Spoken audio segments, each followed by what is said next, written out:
Initially, she had a headache. She's been having headaches recently because of a blood pressure thing, so I thought it might have to do with that. She had a fever, and it could have been a regular flu, it could have been malaria, it could have been anything, until she lost her sense of smell, which is like a very COVID-specific symptom. I couldn't smell, and I was just like, aha, this is confirmation because I can't smell. And Tom was like, can't you smell that? And I'm just like, I can't smell anything, and I smell everything. So I now went to the hospital, you know, to find out in the hospital, and the doctor in the hospital was just like, I think you have corona.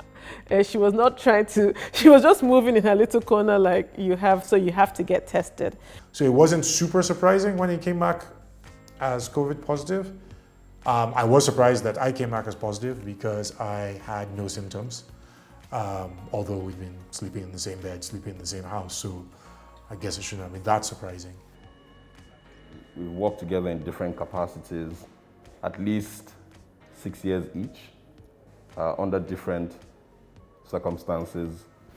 And I think what binds us together the most is our passion for the healthcare industry, because we're able to find humor and at the same time tragedy in our work.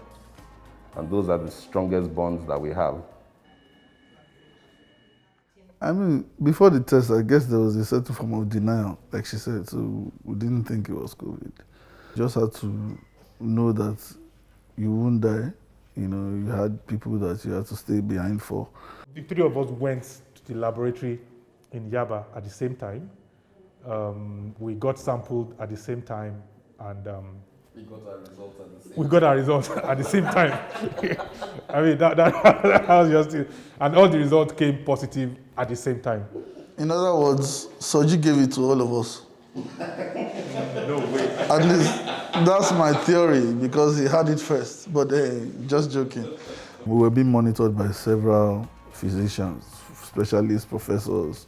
And one of them said you should use a balloon to exercise your lungs. And it made sense, you know. So they went and bought me a pack of balloons, which I think my son is playing with now. So okay, if you haven't hit them. I hit some. You hit some, okay. So I think my son is enjoying that now. And it was slightly difficult to blow balloons, you know, because that's something you do without even thinking.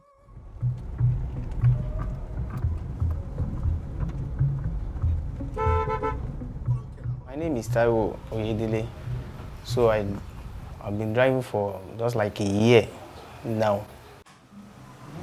Whenever he's going to work during this COVID-19 lockdown, I do tell him to stay safe. And whenever he's going out, I do provide hand sanitizer for him, and I'm always sure he uses nose masks.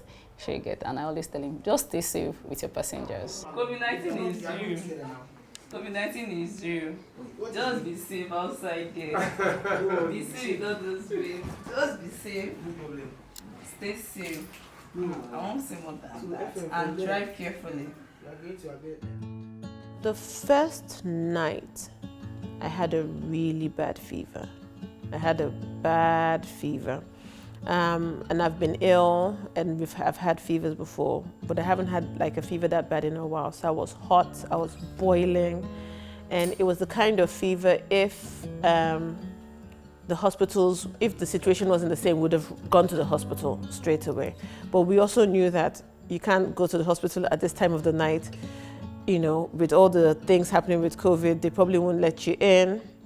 So that was scary, that you're sick, you have like a really, really bad fever, and you can't do anything about it, right? So we have like a small staircase like behind you there.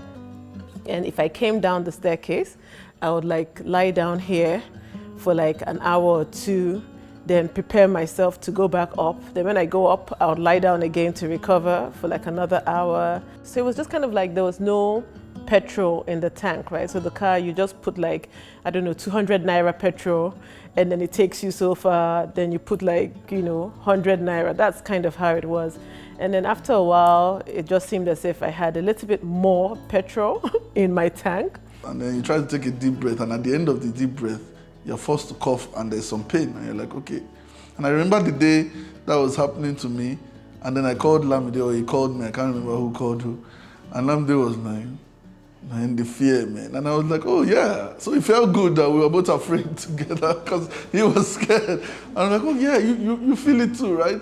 Where I was isolating downstairs, I don't lock the door when I go to bed. I just leave the door open so that whatever happens, people get access to me, you know. And there are nights where... Sorry, what do you mean by whatever happens? No. If I need to call for help, so that they can call me now. Call for help, really, just call for help. People are failing to enter maybe because of the coronavirus and all these things. And we drivers too, we are afraid of them too. We are afraid of them too because of the coronavirus, that is, because it's real. And people who don't believe it's real. But for me, I believe it's real. There is no sort of income again. Because I don't do anything except this job. Hello, good afternoon. Okay, I'm around. I'm in front of your house now. Hi. Good afternoon. Good afternoon. Good afternoon. Sorry, where are we going to? I'm going to Ikeja. Ikeja. What do you have nose mask? Oh, sorry. All right. Assuming I have a request now, maybe my passengers or something, I will tell them, do you have a nose mask? They will say no. So from there, I was like, madam, can you just look for nose mask and buy it? If you cannot use your nose mask, maybe you should end the trip. Then, and some of them, they will say, okay, on the AC. Then I will tell them, no, I don't on the AC for now. If you are not using your nose mask, and I will go down. Okay, you can go. Once we found out we tested positive for COVID, we had to tell our friends, we had to tell our family, we had to tell our neighbors about it. I think we were really concerned about the neighbors because we use the gym, which a few other people use. So they were the first people that we told, the people that we knew use the gym. So I did a post on my Instagram to my friends, you know, just like this is the story of my COVID journey, and I did it day by day to where we were. We were still doing yoga in between, so I just showed everything we had gone through. Did we experience stigmatization? Not really. I think we were clear about it, we were open about it, and because it's two of us in a house, other than the neighbors, there wasn't anybody else who was super worried about, am I going to catch something from these people, or are these people going to affect me? We just sat at our home until we got clear. But at the time we posted it, we now realized that, we hadn't told the rest of the neighbors as well. But we had told, you had told Instagram. So there was a responsibility for us to tell our neighbors. And, so that was a bit weird because, you can tell people are panicking, but, you don't know what to say because you can't comfort them. I don't understand it, HIV/AIDS, I can understand. You tie it to someone going and doing something, and then it's now.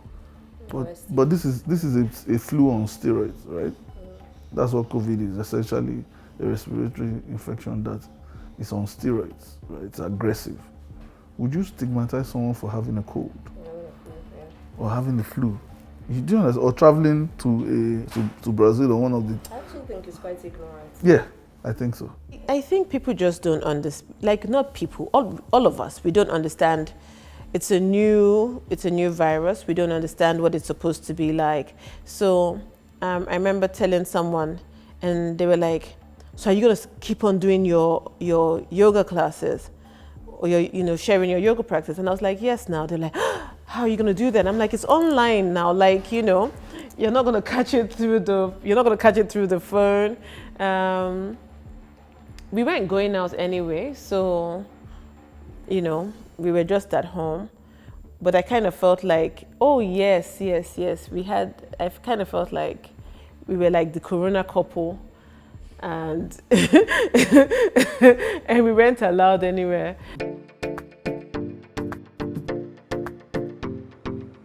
She was already giving me ginger in tea, Then Lamide called her and told her about garlic, because he found out that it works for him. One of the things that worked for me, and it was Kafayat that just told me, that one of our colleagues, that, let me guess, you're still your windows are still shut and you're still using the AC yes. in your room? And I said, yes. She said, you know what? Before we continue this conversation, go and switch off that AC and open those windows. The times when I switched on the AC, I would wake up with pain in my lungs. The times when I switched it off, I would feel clear in the morning. Are you done with your assignment, Emmanuel?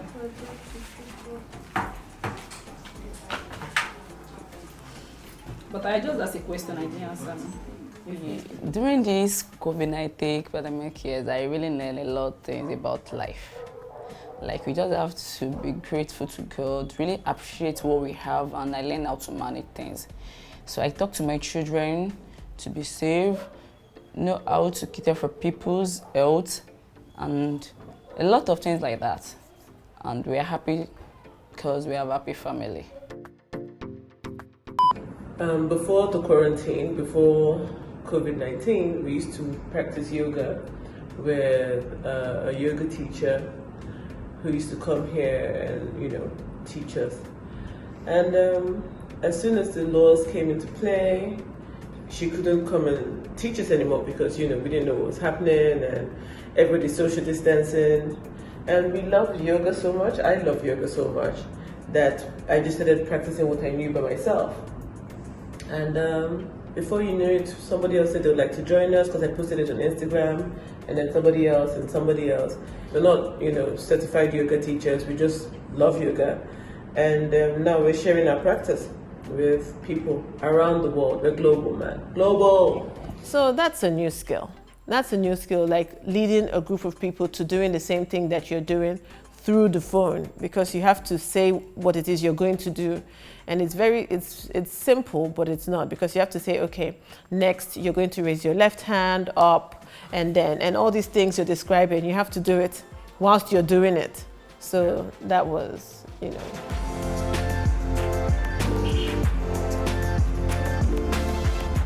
We all go around hard guy, but we all need psychosocial support, We need support. So through this entire COVID-19, more people need support that they are willing to admit. I mean, I think having the support from your friends and colleagues is quite important. And really, I'm grateful to God, because I know for a whole lot of people, they might not have that privilege.